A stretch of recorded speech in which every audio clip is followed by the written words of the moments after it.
The science of the mind isn't necessarily fully understood. The understanding gets better as there is more understanding, but it isn't really fully understood. But one thing that science relies on is being able to test, prove, and repeat tests. So, dealing with like the science of the mind and understanding the mind, to be able to cure something, they need to be able to test and prove that it is that. So the cures are kind of like boxes. So they need to be able to test and prove and fit you into a box, because once you're in that box, then that box can be cured. Then if the cure doesn't work, then you can be blamed. It's not the method of delivery, it's not the person delivering it to you, it's you that's failed. But there's certain things that are impossible to test for in lab conditions. You have to accept that they actually happen and then work from them actually happening backwards to find out why they happen. One example that fits that are the mega waves, like in the sea. Waves that are like 100 meters high, impossible heights. All the kind of computer programs that were being run could not find a way that height of wave could actually be sustained. There's no way that the water could sustain such a massive wave. But there's people on ships who are reporting these waves. There's people on oil rigs and all sorts of things reporting these waves. There's tsunami monitors that are suddenly spiking and picking up these waves. But irrespective of all the evidence, all the word of mouth evidence and people seeing them and knowing they exist, they couldn't actually prove in a lab under test conditions that they existed. So therefore it was denied that they existed. So in that situation, you've got like container ships and all sorts of vessels going around the oceans, and they will only be made to withstand the biggest provable wave, and they'll only be insured for the biggest provable wave. But then they're getting smashed up, broke to bits, people are dying. Because if you imagine that these mega waves that people are reporting, if they then take it on board that they are really happening, and there's potential they could happen anywhere, because until you can prove where they happen, how they happen and all that, there's the potential they could be happening anywhere, then every seafaring vessel would have to be made to withstand these waves that people are claiming are happening. Which would then mean that basically you'd have to take every ship off of the sea, and they'd have to be built to withstand that kind of a wave, and financially it'd probably cripple most businesses, companies and worldwide operations that rely on shipping. So it becomes a little bit difficult, because no one will want to accept that those waves really exist. It's that the people on the boat were crazy. They'll come up with some reason why the boat broke up, or this, that, the other. But you see, once they can prove what causes them, and they do exist and what it is that causes them, they can then work out where they will be. They can then divert ships around them, and then they can announce that they've suddenly found out that it is possible for these waves to happen. So you see, it's a little bit sort of cloak and dagger how things go around. But once you start getting technology like cameras on ships and these cameras on oil rigs, and you start actually getting evidence of them happening, well then that's how the scientists started working. They started creating programs where that wave is happening, and then trying to find the parameters that make that possible. And they found out that the reason why they couldn't actually test it and prove it in labs is because they were working with water tanks. And the water tanks had a consistent level of water, they had a flat bottom, and they had square flat sides. Which isn't what the sea is like, it isn't how the sea works. And from working backwards from it being a reality that it can actually happen, and then creating computer programs that prove that, and then work back to a start point, what they started to realise is that waves are made up of little waves. It's kind of like fractals, if you know what fractals are. It's a constantly repeating picture. Well, the little waves make up bigger waves, which make up bigger waves, make up bigger waves, make up bigger waves, and it's this continuous process all the way down to the minute level. And when you get the wind blowing the water in one direction at the surface, you've got the currents pushing the opposite way, and you get all these little waves all at once rising. You then get this massive spike of water that goes beyond anything that they could test or prove in a lab.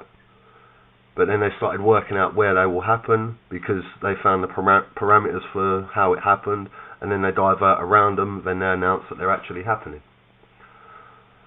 So sometimes science requires you to start from a conclusion,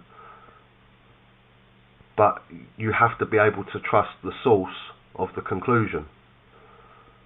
So when there's camera evidence and there's so many people saying it, and you can actually get evidence of it, then you're allowed to work that way. And that's one of the problems with working with the mind. There's nothing I can plug into to download what's actually going on in my mind. There's no way I can plug into something and say, there you go, there's the proof.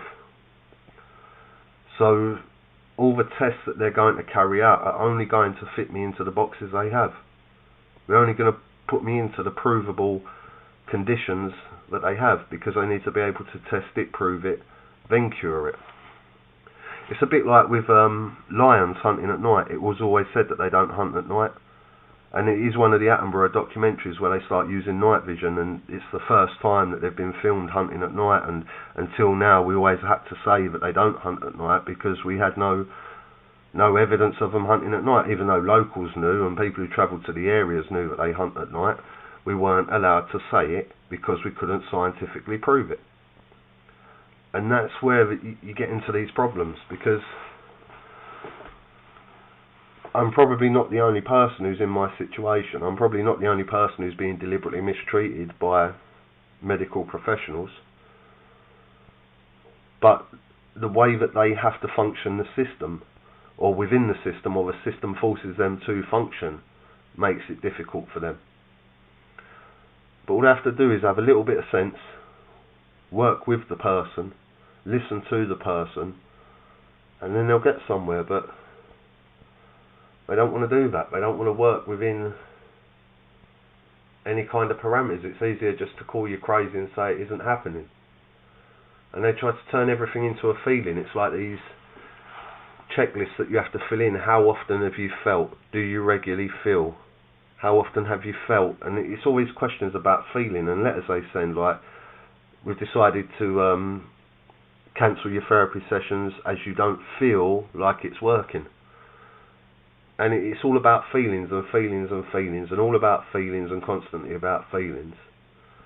But I could pretty much guarantee, if I was to go into the meeting that's booked for the 29th of November and suggest to my therapist's manager that the problem is the therapist is bringing his feelings into the session, and his feelings are getting hurt, and the problem is that he's emotional, and he's overly emotional, and he's upset, and it's all about his feelings, and he's upset, and he's emotional, and he's hurt by me, the therapist would, like the manager of the therapist, would probably try to convince me that it has nothing to do with feelings, it has nothing to do with emotions, he is purely professional, and he is working on analysis and protocol and procedure.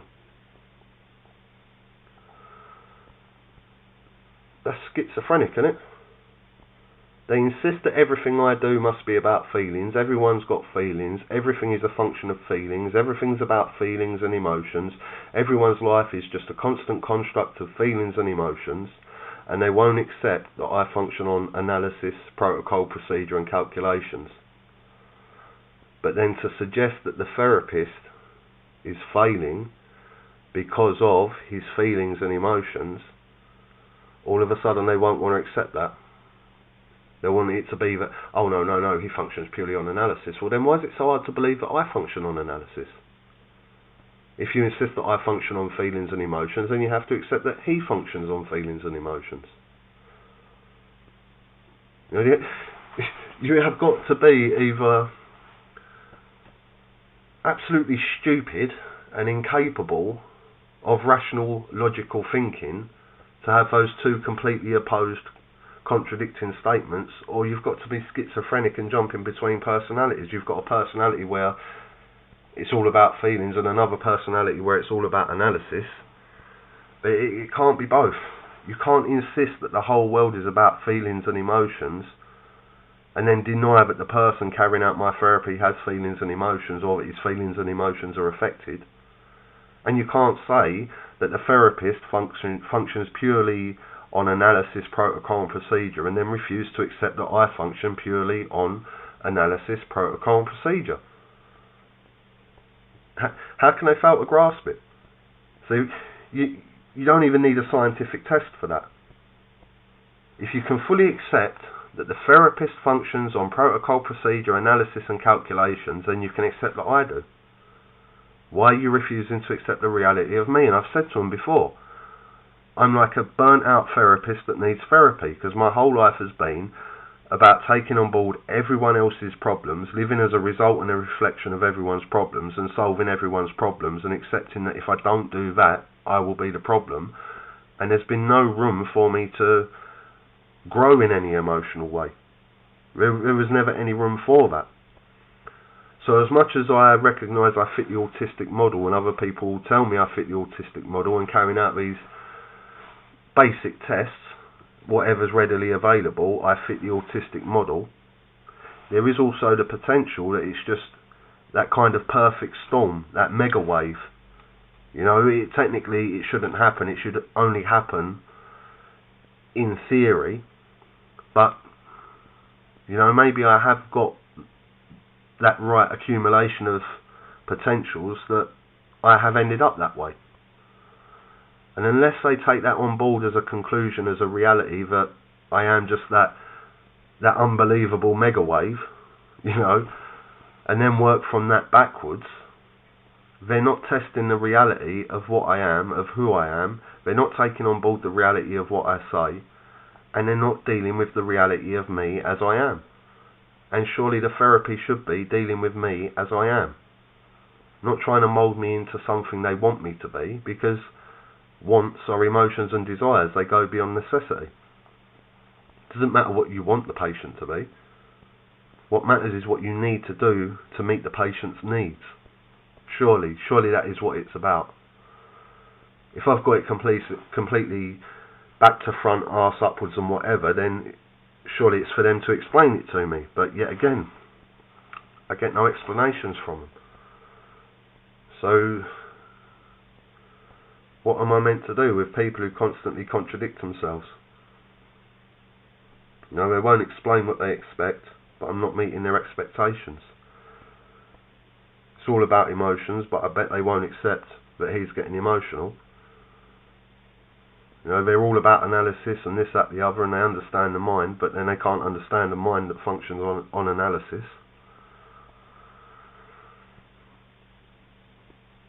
And I'm not meant to be confused. What are they trying to do other than confuse me? What are they trying to do other than frustrate me? They're not trying to make any progress or get anywhere, are they? But you see, if I jump to a conclusion of what it is, if that's a wrong conclusion, then they can label me paranoid. Even if I mention that, they can label me paranoid. Because I recognise the potential to be labelled paranoid then makes me paranoid. It's ridiculous. You're just in this constant circle of defeat. And there's nowhere you can go with that. Now, if this is happening to people of a weaker mental state, or a more debilitated mental state, or someone who's got that level of thinking but also has the emotions that everyone's trying to convince me I should have, then I think that person would be more predisposed to a suicidal act. It's but you just add up the factors that they're ignoring. People with autism are more prone to depression. People with PTSD are more prone to depression. People with autism are more prone to suicide. People with PTSD are more prone to suicide. People with depression are more prone to suicide. So surely there's a massive risk factor that comes with me if I really have got all those things wrong with me. So why aren't they taking account of the risk factor involved in deliberately frustrating me? You know, deliberately refusing to answer questions, deliberately confusing me. And who else are they doing that to? Because I have abilities to logic it through, reason it out, work out why it's going on. Yeah, I might get frustrated again when they refuse to accept my logic, accept reality, and, you know, tell me that I'm having feelings but the therapist isn't, and refuse to accept that I can analyse but tell me the therapist does. That kind of thing, asking questions, not getting answers. People who aren't as resilient as me, who haven't found ways of functioning it through, what state do they get left in? What state are they being put in? Because there has to be a reason why suicide is the biggest killer of men under 50 in this country. You know, there's got to be failing somewhere. Is it just society? What are the failings? Where are the failings? Because as far as the system is concerned, the only thing that's failing is the patient. That's not a very fair assessment, is it? You know, it gives no room for them to fail or accept their failure. But every system you look at, you find failings. People being wrongly arrested, people assaulted by police, beaten to death by the police, people dying in police custody. You know, medical negligence. Look at like Harold Shipman. You know what I mean? Why wasn't he spotted a lot sooner? All sorts of people. Beverly Allitt, a woman who was killing babies and stuff. It's absolutely crazy. There's so many failings that are within the system, but no one wants to look within the system until it gets to a point of someone being a serial killer or something. You know what I mean? Like, why does it have to go that far? What are they actually at risk of? To what extent are they failing on a regular basis that they need to cover everything up until it gets to that extreme? Makes no sense to me. Does anyone else understand it? Any explanations are welcome.